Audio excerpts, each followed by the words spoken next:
Thank you very much, Nazamuddin Sheikh Saab, Mohammad Alam Saab, and Hasina Hashia Saab for giving me this opportunity and asking me to be on this panel. And even before that, giving me the opportunity to interact with Khalid and have consultations.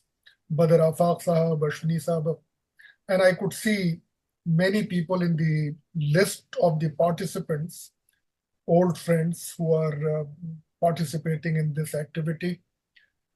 Uh, we would have loved to have Professor Manzoor Alam Sahab also in this group, but I think he's not keeping good health. So we pray for his long life and good health.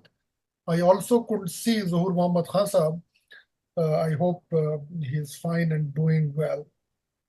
I think what Najib Jung Sahab highlighted was a very critical aspect that we must move towards action.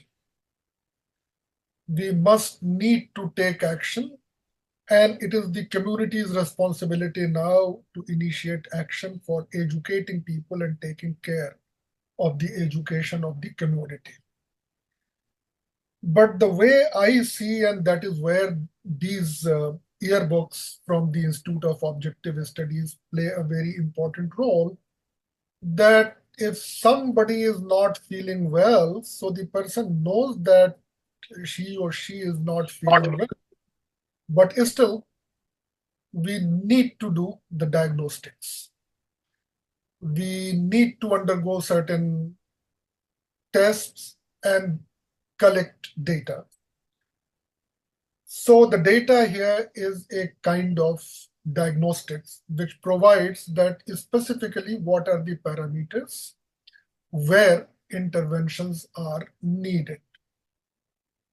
The yearbook that has been brought out by the Institute of Objective Studies on various themes, and this is fourth in the theme. And this time, the theme that was selected was about school education and particularly the quality of school education, has been serving this purpose.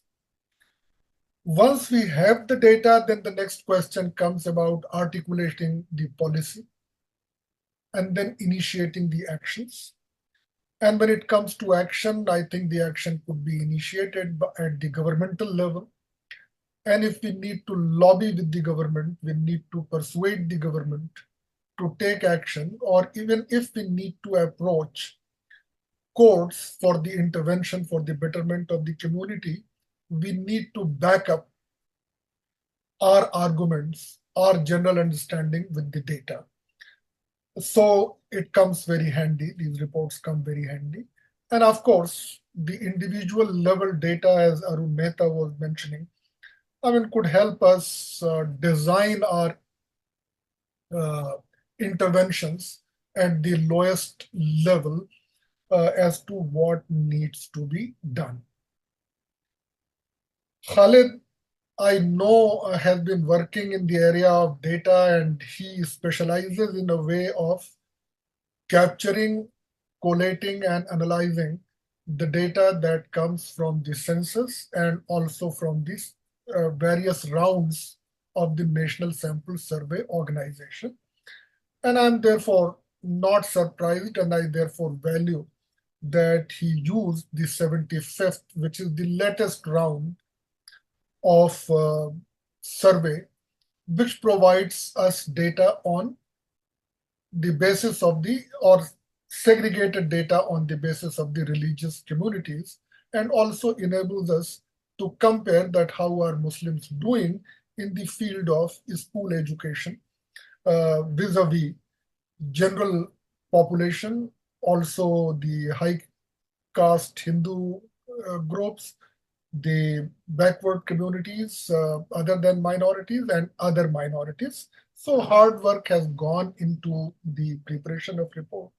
So I congratulate Dr. Khalid, and I congratulate Institute of Objective Studies in vesting this responsibility in Dr. Khalid for this year, or maybe who knows, in next year also. Yes, it is true that there are a few data sets that are available. The most comprehensive that we know is from the Sector Committee, but Sector Committee was in 2006. And many data that Sector Committee report provided to us was 2004 data. Although not much has changed, but we need to have more updated information.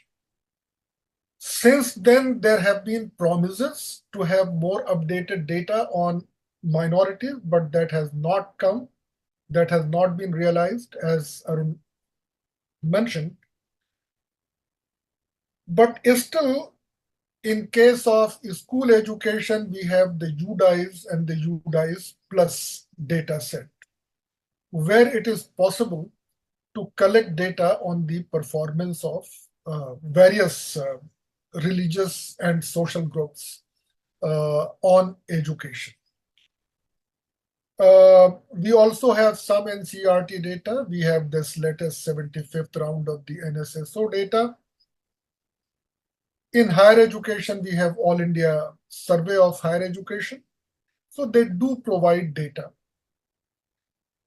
And therefore, I have been suggesting in various committees and also in a committee of the Institute of Objective Studies that we know that there is a dearth of data, but collecting primary data by the Institute of Objective Studies on any sample would be a long drawn exercise, would be a very expensive exercise. And the kind of environment that we presently have in the country, collecting primary data is also not easy, particularly if you want to get a reliable data. People are likely to hide many information, not feeling very comfortable.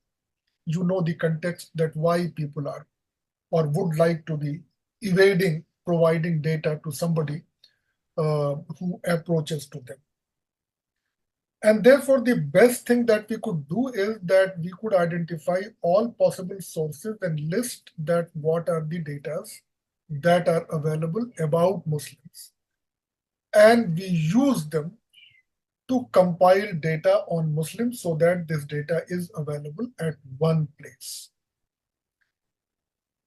I have said it before to Hasina Hashia Sahaba and Muhammad Alam Sahab, but I would like to use this opportunity that maybe from next year, what we should consider that we take these 3-4 data sets, develop a list of tables, and collect Muslim related data in such a manner, rather than on a theme, in such a manner that it provides a holistic data about all levels of education, right from literacy to the highest level of education, not only for a year, but to the extent possible in a time series.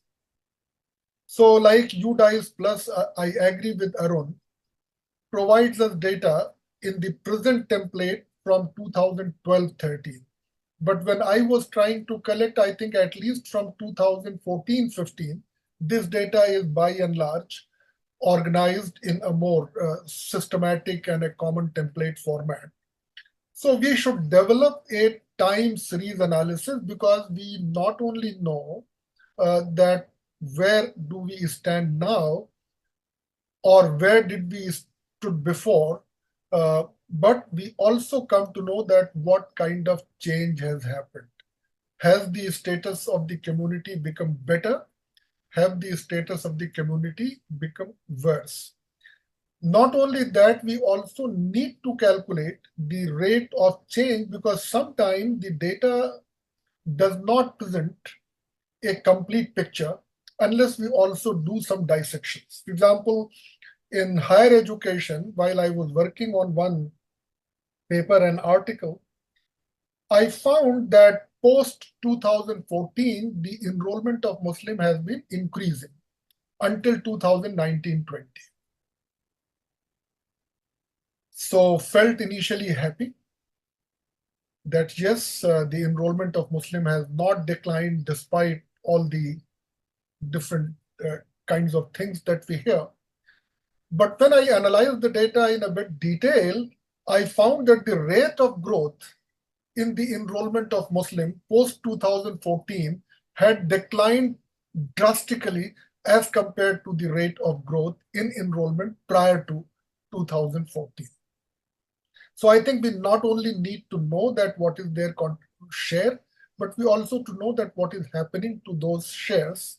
So I would not take much time, but I would say that I think we should go for a practice where we have some standardized template for all the tables. And I think it is possible to have a list of about 100 plus tables.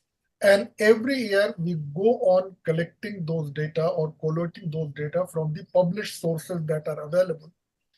And it will still require many calculations. For example, when Arun mentioned that UDICE plus data provides the dropout rates, you know what happens that enrollment of Muslims are given, but dropouts are given in percentages.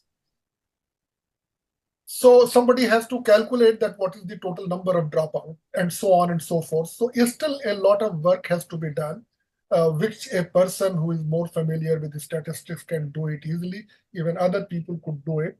So I think we should do it so that this yearbook report becomes a single source of reference of on Muslim education right from elementary school to higher education. So this is one dimension which this yearbook has been serving this purpose, but I think we have covered all the theme that has been identified so far. The other theme that is yet to be taken up, I don't think the data is available and the primary data collection would be too expensive to be taken by the institute. So we should go for this secondary data. Now, based on this data, I think the Institute of Objective Studies has access to intellectual resources. All the people who are participating in this program, many more. I think based on that, we need to articulate that what needs to be done, both by the community and by the government. And I think we need to take it up at various forums.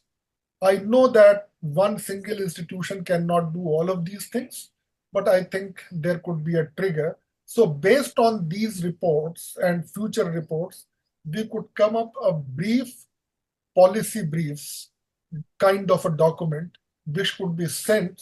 People these days do not have as much time to go through detailed report, etc. But if you provide them highlights, if you provide them the actionable, I think it catches the attention of people. So I think we should be working on this. And then Institute of Objective Studies has the national as well as global level connect to take it further forwards as far as the actionables are concerned. So congratulations to the institutes, to all those who conceptualized these ideas, to the leadership of Manzoor Alam Saab, Zohur Saab, Hashina Hashia Saab, Muhammad Alam Saab, and Khalid Saab in particular. And I'm sure that Khalid Saab must have taken help from Professor Kundu or must have sought his guidance, and Professor Kundu unfortunately is not here today. So I would like to congratulate and thank each one of you, and thank you for giving me this opportunity. So, Over to